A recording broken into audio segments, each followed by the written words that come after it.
Notre Dame just signed its best recruiting class in decades in 2026. But if the Irish want to top it in this next cycle, it starts with winning at the right positions. And today, we are ranking Notre Dame's biggest needs by position in the class of 2027. It's coming right up.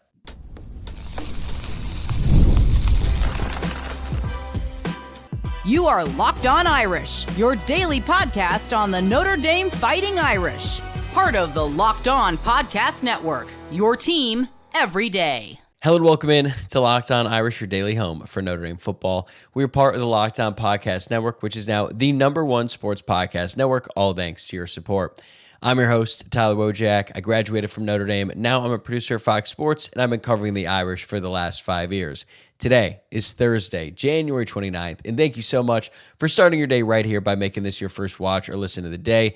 If you're watching along on YouTube, make sure you subscribe to the channel, or if you're listening on audio, follow the show on your favorite podcast platform so that way you never miss an episode. And don't forget, tomorrow is the Friday mailbag, so get your questions in now. You can drop them in the YouTube comments, send them to me on X at Locked On Irish, or you can hit me up on Instagram at Locked On Irish Pod. We are officially in one of the most important stretches of the recruiting calendar. Notre Dame's coaches are on the road all over the country visiting recruits. It seems like every time I refresh social media, I see Marcus Freeman in a different state or just a different part of the country. And this really is the time of year where the groundwork is laid for commitments that are going to come in the spring and the summer. So today, we're going to break down Notre Dame's biggest needs in the 2027 recruiting class, and I'm going to rank them in order of importance, at least how I see it.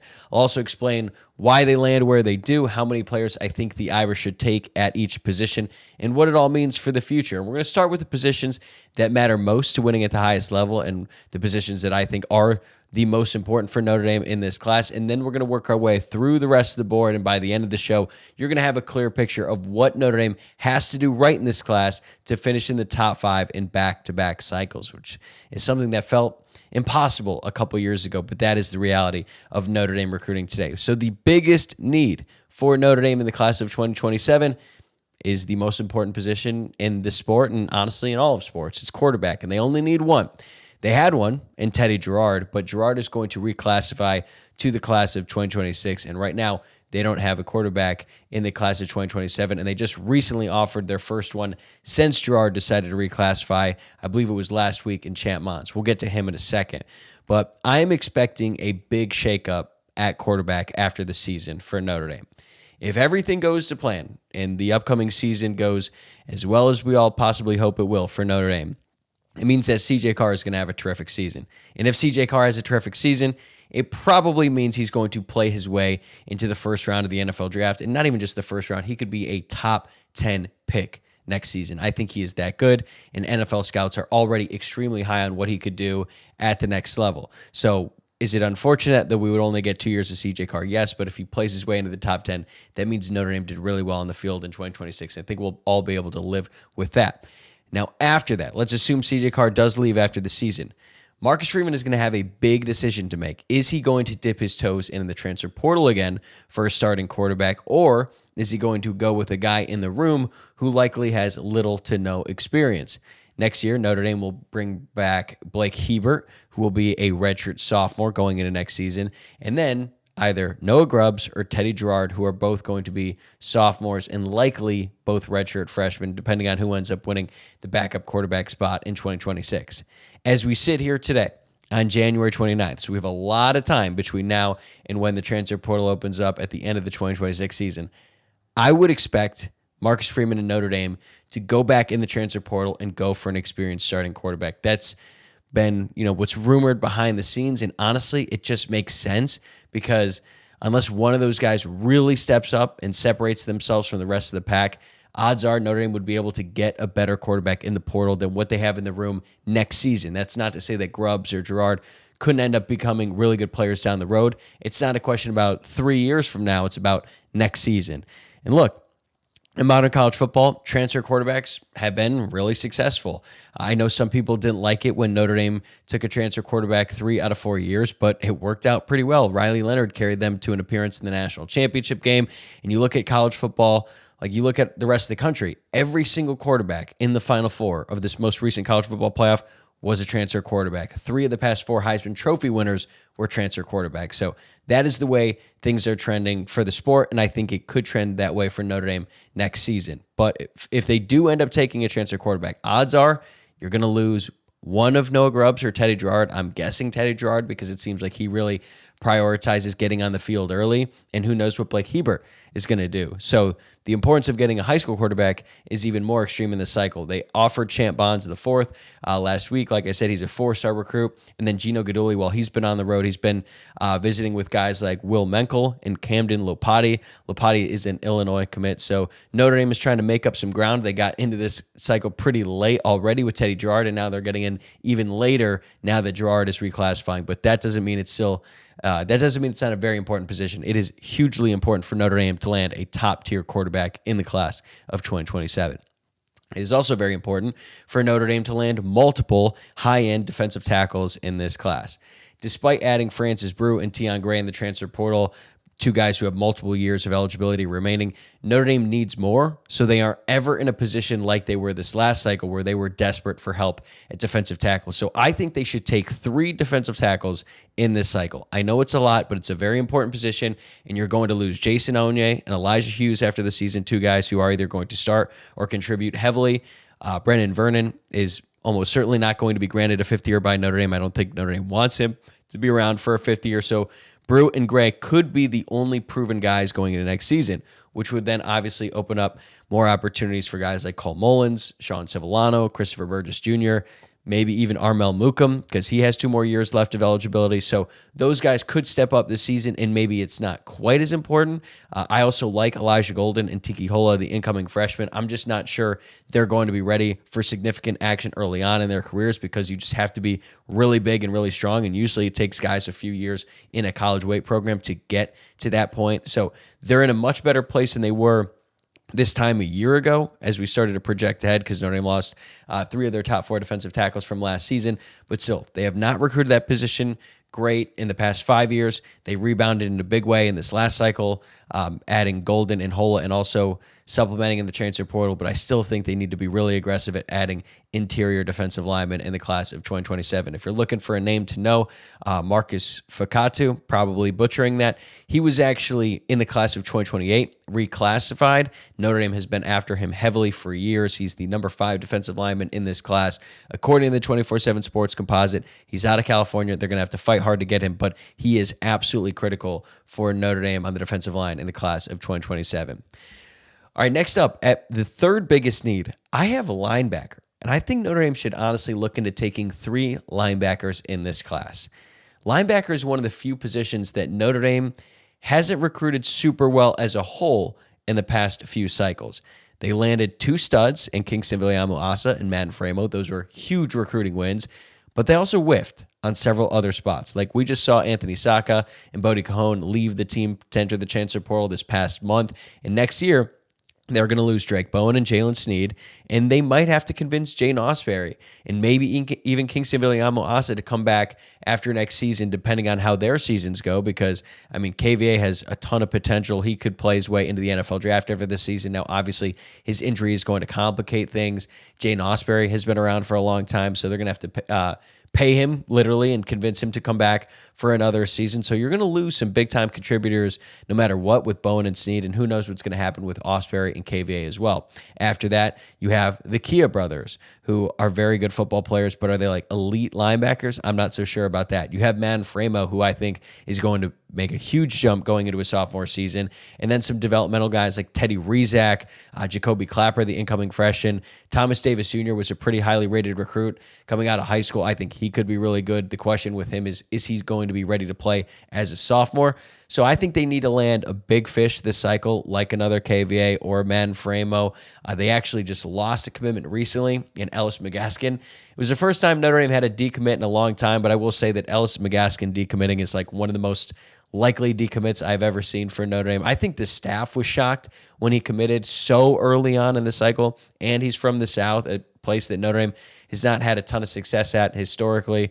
Just remember the Deuce Knight saga from a couple years ago. So I don't think anyone was surprised by that decision, and Notre Dame is still in a good spot right now. They have a commitment from Amari Irvin, who's number 14 linebacker in the class, plays for IMG Academy. Marcus Freeman and some members of the staff were actually just visiting him last week. So they have him on board. I think they could take two more, even though two linebackers are typically on the field now when Notre Dame runs their base defensive nickel. They're looking at Caden Henderson, the number 3 linebacker in the country. He's out of Tampa. And then Josiah Power, a 3-star linebacker who plays for St. John Bosco, which is the same high school that Kingston Viliamo Asa played at. So I'm not saying linebacker is a weakness, but I think that they could make up for some misses in pass cycles by landing some big-time players at linebacker in 2027. All right, so those are the positions that are probably going to define whether this class can compete with their class of 2026. And coming up next, we're breaking down the spots that separate really good recruiting classes from great ones. Stay with us. Thank you for making Locked On Irish your first watch or listen of the day, and thank you for making Locked On the #1 sports podcast network. If you've not already, make sure you check out our new Everydayer Club. You'll get access to an ad-free audio feed for Locked On Irish. It is the same show, same schedule, just no ads, and it works on Apple Podcasts, Spotify, or whatever podcast app you use. And if you listen every day, it's a really easy upgrade. Go to lockedonirish.supercast.com or tap the link in the show notes to learn more. Hi, everyone. I'm Kalia Butler, host of Locked On Women's Basketball, and this is Mazda's Women's Basketball Snapshot, celebrating the work no highlight reel can ever capture. The WNBA has released its 2026 schedule featuring a 44-game regular season beginning on Friday, May 8th. The league's historic 30th season includes expansion teams Portland Fire and the Toronto Tempo, with opening weekend highlights such as Caitlin Clark and the Indiana Fever hosting Paige Beckers and the Dallas Wings, and a rematch of the 2025 finals between the Aces and the Mercury. In Unrivaled, Miami felt the breeze as Paige Beckers powered the breeze to a 75-68 win over the Lunar Owls, finishing with 28 points and 7 assists. She was joined by 20-year-old Dominique Malunga, who added 21 points, 8 rebounds, and became just the second player to ever dunk in an unrivaled game.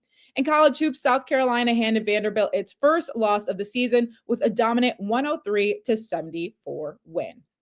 These moments are earned off the clock, those long before the lights ever come on. The sweat, the fakes, the doubt, the scrapes, and coming back for more every time. Mazda puts the same drive into every detail. Wins define the moment. Putting in the work, that defines you. There's more to a Mazda because there's more to you. Welcome back to Locked On Irish. Today, we are breaking down Notre Dame's biggest needs on the recruiting trail in the class of 2027. We've already gone through the first 3. Now let's get to number 4, and I have defensive end. And I think Notre Dame needs to add 2 edge rushers this class, and they just added 2 stud defensive ends in the class of 2026 in Ronnie Dunham, the 5-star, and Ebenezer Iwatade, who's a high 4-star recruit. But you can never have enough talent on the edge of the defensive line. They are almost certainly going to lose Boubacar Traore after the season, even though Traore technically has one more season of eligibility after he missed most of 2024 after he suffered that ACL injury against Louisville pretty early on in that season. But Boubacar Traore is an NFL caliber player. Odds are he is going to leave after this season. I would expect Bryce Young to be back next year as well, although there is a chance that Bryce Young could finally have that breakout season that we've been waiting for, and if he does that, he certainly has all the traits to make it in the NFL, so he could end up playing his way into becoming a high draft pick after the season. But just the way that things have been trending with Bryce Young, I think he's going to be back next year. I'd expect Keon Keeley to be back with the Irish after next season as well. That would be his 5th year, so they'd have 2 pretty quality veteran edge rushers there, but beyond that, you're relying on Ronnie Dunham and Iwatade to be impact players as sophomores, which very well could happen. I mean, Ronnie Dunham was a 5-star for a reason. It looks like he's ready to go right away, so that might not be that big of an issue. But with Iwatade, I think he needs a little bit more time. He's very raw. He honestly reminds me a lot of Boubacar Traore when he was young. Like when Traore flashed as a freshman, I think it really started in fall camp when he was winning these one-on-one reps going up against some of the veteran offensive linemen. And then when they'd scrimmage, he'd get out there and make some plays. But he would also make a lot of, rookie mistakes. It happens if you're a freshman edge rusher. And we saw kind of both things happen at once when he had that amazing sack on Caleb Williams back in 2023. And then he followed that move up with just a really dumb move by celebrating in the middle of the field and kind of forgetting that, hey, USC still had the ball. And then Notre Dame ended up getting a penalty Notre Dame ended up taking a timeout. USC ended up kicking a field goal before the half. So that is kind of what I see with Iwatade, not necessarily the celebrating after the play, but I just think a very raw player that is going to develop in time and then become a very effective pass rusher in a few years. But other than those two guys, I mean, it's Dominic Hulak, Joseph Reif, they're developmental. I expect Notre Dame to look for some veteran bodies at defensive end in the transfer portal after the season, but they can always use more young talent as well. Notre Dame is in the mix for a bunch of different defensive linemen. KJ Green is a 5-star. Charlie Partridge, since he became the defensive line coach for Notre Dame, it looks like he's been going big game hunting, and that's good because he wasn't able to land a bunch of high-profile recruits when he was at Pittsburgh, but he found a lot of diamonds in the rough. So now if you combine that ability as an evaluator of talent with the resources that Notre Dame has and the prestige and all that, he should be able to land some really high-end defensive ends, and if he does, this class could really go up to another level. At number 5, I've got wide receiver. I think they should take 3 wide receivers in this class, despite the fact that they just took 5 in 2026. One thing I will say about the wide receivers, they are much lower on this list than they have been in recent years. Like you go through the past few cycles, they've been in the top 3 every single time that I have done this exercise very early on in a recruiting cycle. And the only player who is going to exhaust their eligibility after the season at wide receiver is Jordan Faison. Behind him, you have 14 scholarship wide receivers, including the 2 transfer portal additions from Ohio State, Mylan Graham and Quincy Porter, and the 5 incoming freshmen who could all come back after 2026. But as we know, there's likely going to be a lot of attrition at wide receiver after this offseason, as there always is, not just for Notre Dame, but for every other school in the country. Like Notre Dame lost KK Smith, they lost Scrap Richardson. It happens, okay? Wide receivers transfer all the time, and that's fine.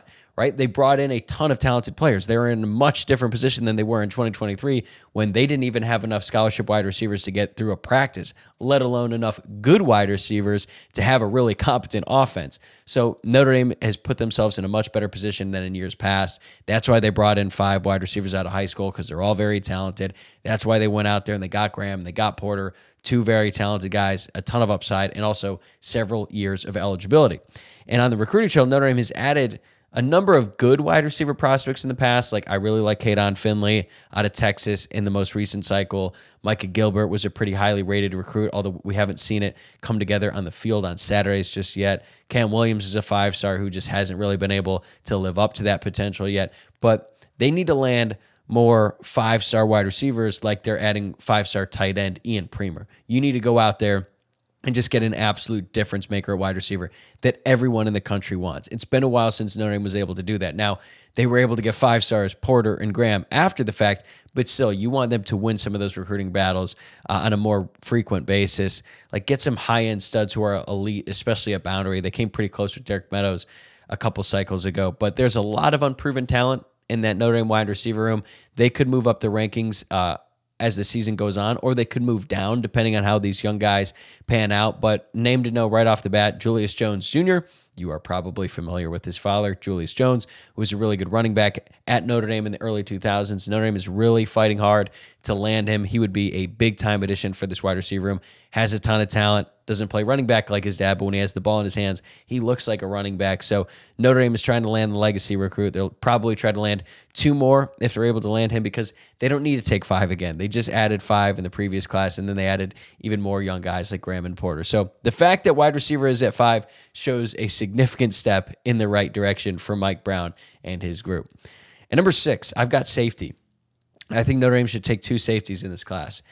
There's a good chance they're going to lose their top 2, maybe even their top 3 safeties after this year. Luke Talich is going to be out of eligibility, so they're going to lose him. Adon Schuler is likely going to leave for the NFL, even though he redshirted his freshman year, could theoretically stay 1 more year.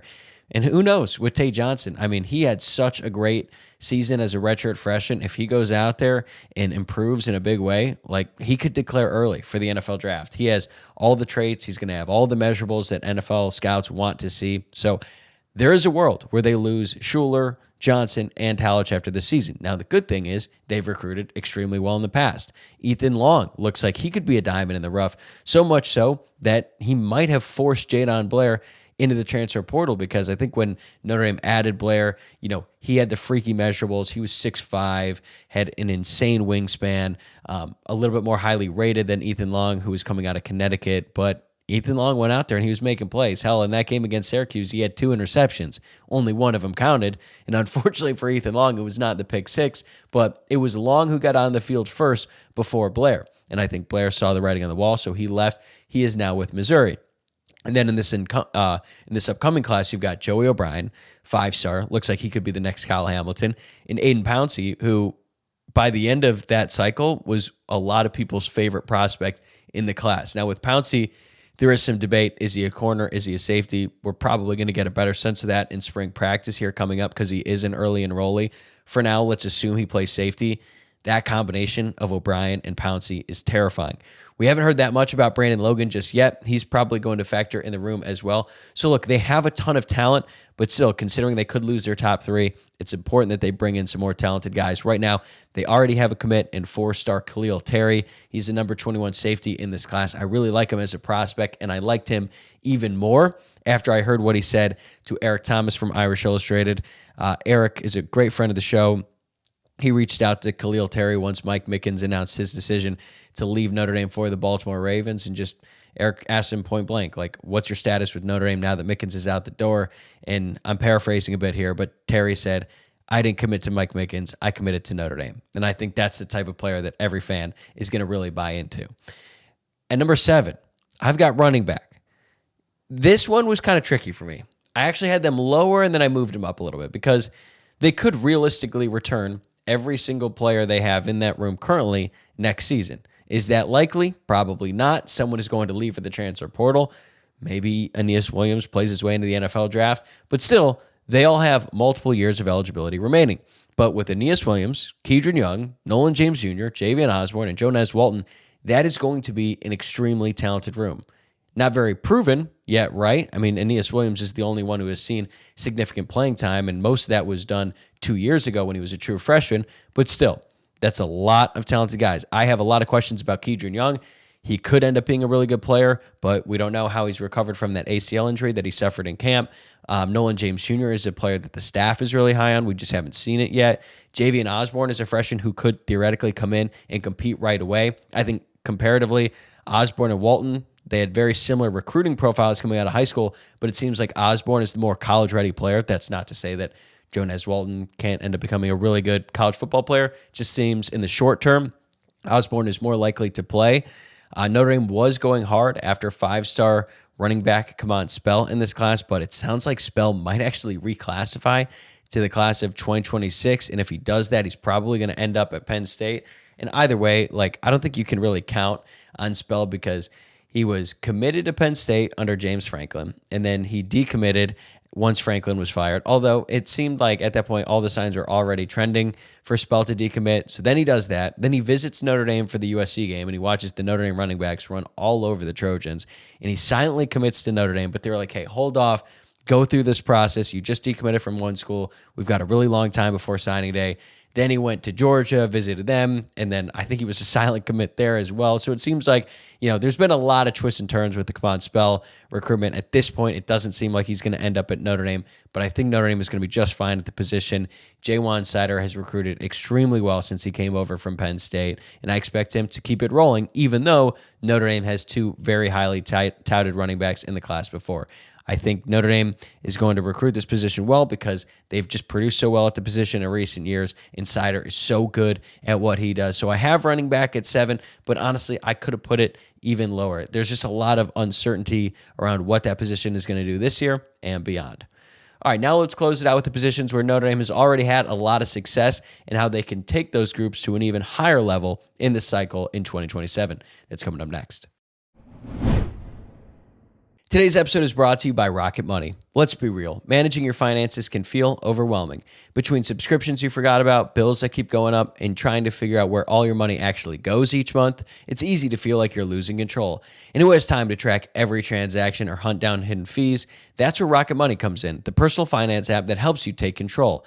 It finds and cancels your unwanted subscriptions, monitors your spending, and helps lower your bills so you can grow your savings. I was shocked when Rocket Money showed me I was paying for streaming subscriptions that I completely forgot about. It's already saved saved me money. I also love how it tracks all my subscriptions and lets me cancel them right in the app with just a few taps. No more hunting down customer service numbers. Plus, the automatic transaction categorization is a game changer. I can finally see exactly where my money is going each month. You can set budgets and goals, get personalized insights, and receive real-time alerts for large transactions, upcoming bills, and low balances.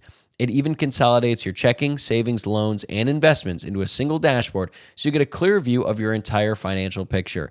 Let Rocket Money help you reach your financial goals faster. Join at rocketmoney.com/lockedon. That's rocketmoney.com/lockedon. rocketmoney.com/lockedon. All right, as we wrap up Notre Dame's biggest needs in the class of 2027, we're going to focus on a few positions that Notre Dame has had a lot of success at as of late, but still, they need to continue to add high-end players at these positions. At number 8, I've got offensive tackle. And I really think they only need to add 2 tackles in this class because they just took 6 offensive linemen in this last cycle, and I don't even think that was their intention. They added 2 guaranteed tackles in Grayson McHugh and Charlie Tom. Ben Nichols could potentially play tackle as well. And in the class before that, they added 3 tackles, Will Black, Matty Augustine, and Owen Strabig. And all of those guys are loaded with potential. I think Matty Augustine is going to be one of the more talked about names throughout this offseason because, Will Black has the star power. I think he's going to be a really great player.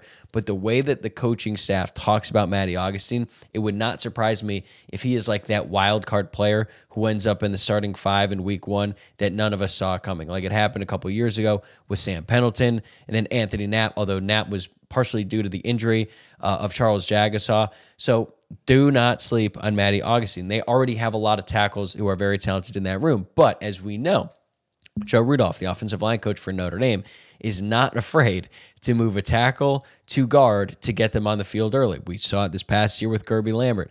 Lambert was recruited as a tackle. He was the backup at right tackle his freshman season, but then there was an open spot at guard. They moved Gerby Lambert. He ends up starting there for the entire season. I don't know whether Gerby Lambert is going to stay at guard or if they're going to move him back to right tackle to replace Emil Wagner. But either way, they're going to have to recruit the position aggressively, and Notre Dame is going after some big fish. They've already got a commit from James Halter, which was not a huge surprise. He's the number 11 offensive tackle in the class, top 150 player overall. Really good commitment there. So they really only need one more at the position. Again, I only think they're going to take 2 tackles and probably 4 total offensive linemen in this class. They already have 1 tackle. Another target to keep an eye out for, Leighton Von Brandt. He's the number 5 offensive tackle in the class, top 50 player overall in the country. And if they land 2, that would be another incredible haul at tackle for Joe Rudolph and this Notre Dame offensive staff. At number 9, tight end. They're going to take 1. They might take 2 because they are in the running for 2 elite tight end prospects. And it's kind of funny how it's all working out because Ian Premer has a chance to be the best Notre Dame tight end since Michael Mayer. Premer was the 5-star they added in the class of 2026, and like Mayer, Premer could get on the field right away despite the fact that there are talented tight ends already on the roster who are a couple years older than him. If you remember, Michael Mayer started at tight end in 2020 on a team that had Tommy Tremble in his junior season, who after that year was a 3rd-round draft pick and is a really good player for the Carolina Panthers. And he also started over Brock Wright, who was a 5th year, who also was a very highly rated high school tight end prospect. And it didn't even matter. Even though Brock Wright has ended up having a pretty strong career in the NFL with the Detroit Lions, Michael Mayer started over both of them as a true freshman. I think Ian Premer could be that good as a true freshman. He's 6'6", looks like a pterodactyl with his wingspan, and is just an elite pass catcher. Now, there is going to be an adjustment going from playing high school football in Kansas to playing big-time college football for Notre Dame, but he might just be that special. Notre Dame also added Preston Frizzell in that class, who didn't have the ranking that was quite as high as Ian Premer, but he is a very, very talented pass catcher as well. One of the most underrated prospects in Notre Dame's class of 2026, in my opinion. Plus, in the class before that, they added James Flanagan, who's really impressive. He's more of an inline blocker than Premer and Frizzell. The staff really likes him too. As if you've been watching or listening to the show, you know that I was very high on James Flanagan going into the year. He didn't make much of an impact, but that could change in a big way in 2026.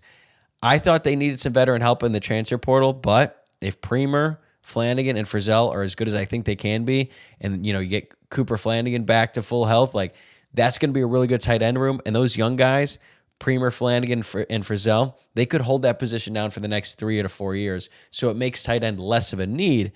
But that being said, they look like they're ready to sign another great class. They are very much in the running for Seneca Driver, number 5 tight end in the class, according to the 24/7 Sports Composite. Driver is from Danville, Kentucky, I believe. As someone who grew up in Louisville, I can tell you, Danville, not a whole lot going on over there. So the fact that they have this elite tight end is a bit of a surprise to me, but Seneca Driver is a very, very good player. Notre Dame would love to have him. The Louisville Cardinals, Kentucky Wildcats are fighting hard to keep him in state, but hey, South Bend's not that far. I did that drive a bunch of times when I was in college. They would be really, really happy to land him. They'd also be really happy to land Jackson Dollar, who's the number 3 tight end in the class.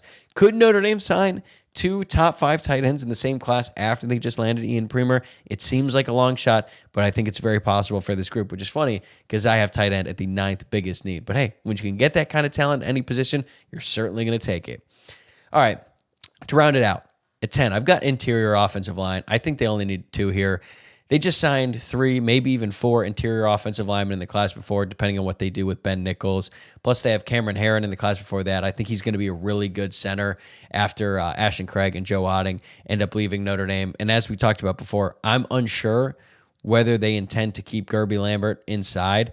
If they push him to tackle, then maybe we could move interior offensive linemen up these rankings a little bit. But there's also a chance that Lambert holds that right guard spot down for 2 more years. And then you've got Absher, Jagasaw, Otting, Tarek. They all have a couple more years of eligibility remaining. And one of those tackles that I was talking about earlier, they could move inside. So for all these reasons, interior offensive lineman becomes less of a priority, but Notre Dame is going after Maxwell Hiller. He's a 5-star. He's the number one interior offensive lineman in this class. So they've proven they're always going to be able to land really high quality offensive linemen. And then Joe Rudolph can find some diamonds in the rough. He added some lower 3-stars on the interior of the offensive line in this past cycle. But I think Notre Dame is going to be really good at this position, and they're going to be really, really good at cornerback, despite the fact that their defensive backs coach Mike Mickens is headed to the NFL. I still think they should take 3 in this class. I think you should always try to take 5, so you have a full secondary. You have 2 corners on the outside, a nickel, and then 2 safeties. But Mike Mickens left this room in such a good place. It's genuinely shocking how much talent Notre Dame has at cornerback. After this year, they are going to likely lose Christian Gray, Leonard Moore, and DJ McKinney. Okay, that's a lot of talent. That's a lot of production, right? Well, behind them, they have 3 very talented sophomores who all played a significant number of snaps as freshmen. Dallas Golden, who's a big-time commit when Notre Dame landed him out of Florida when he was in high school. Mark Zachary from Indiana, who started a few games for Notre Dame last year while Leonard Moore recovered from his injury. And then they added Jaden Sanders from Michigan, who started 2 games for the Wolverines last season and played really well when he was out there. And if that wasn't enough, they're also bringing in 5-star cornerback Kerry Adams, and then 4-star Chad Smith, and 3-star Nick Reddish. That is how you recruit at cornerback. You have experienced starters who have already played and are really, really good, and then behind them, you have more highly recruited guys who are all going to compete and fight for playing time. So it's pretty ironic that I have it as the lowest need, and yet it's already the biggest strength of their class. They have a commitment from Xavier Hassan, who's the number 4 cornerback in the class, number 39 player in the entire country. Marcus Freeman and his staff just visited him right after Mike Mickens announced his departure, so it's really good that they were able to get FaceTime with him because he's an elite cornerback and yet another in a long line that Notre Dame has had come through that room as of late. They also have a commitment from Ace Alston, who's the number 11 cornerback. A lot of other schools are aggressively recruiting Alston. It seems like he is the one who is wavering the most since Mike Mickens decided to leave for the NFL. I'm not saying he's going to decommit. I'm just saying that Notre Dame is going to have to work hard to retain him, but I think they're going to be fine. They've also been going after Jalen Hill, the cornerback from St. John Bosco, although it does seem like Hill is trending towards Indiana, but still, I fully expect Notre Dame to be just fine at cornerback, considering they already have 2 very talented commits and a ton of talent in that room already. So in conclusion, let's go through the list one last time before we go here. In the biggest needs for Notre Dame in the class of 2027, number 1, I've got quarterback. I think they only need 1. At 2, defensive tackle. I think they'd be Happy with 3 interior defensive linemen in this class to try to make up for some past misses. And then at 3, I've got linebacker, and I think they should take 2, potentially even 3 linebackers in this class for the same reason as defensive tackle. They missed on a few in previous cycles. They need to make up for that and elevate the young talent at that position. And then defensive end, they need 2 to follow up Dunham and Iwatade. Wide receiver, 3, I think, is a good number there, especially if they can get a really high bona fide 5-star. And then safety, they just need 2. Running back, 1 to 2 there. Offensive tackle, 2. Tight end, 1 is necessary. 2 is great if you can get Driver and Dollar. And then interior offensive lineman, they just need 2 there. And to wrap things up, cornerback with 3, but they already have 2 committed. So there you have it. Notre Dame's biggest needs on the recruiting trail in the class of 2027. That's going to do it for this episode. Thanks again for making Locked On Irish your first watch or listen of the day. If you enjoyed the episode, make sure you subscribe to the YouTube channel, follow the show on your favorite podcast platform, and don't forget to like the video and leave a rating or review on whatever podcast app you use. And one last reminder, this is your last call for the Friday mailbag. Get those questions in. Drop them in the YouTube comments. Send them to me on X at Locked On Irish or on Instagram at Locked On Irish Pod. I really appreciate everyone who's already sent me theirs. Keep them coming. And if you never miss an episode, the Everydayer Club is built for you. Get Locked On Irish ad-free, plus members-only Discord access and more. Head to lockedonirish.supercast.com to join the club. I'll see you tomorrow with a mailbag.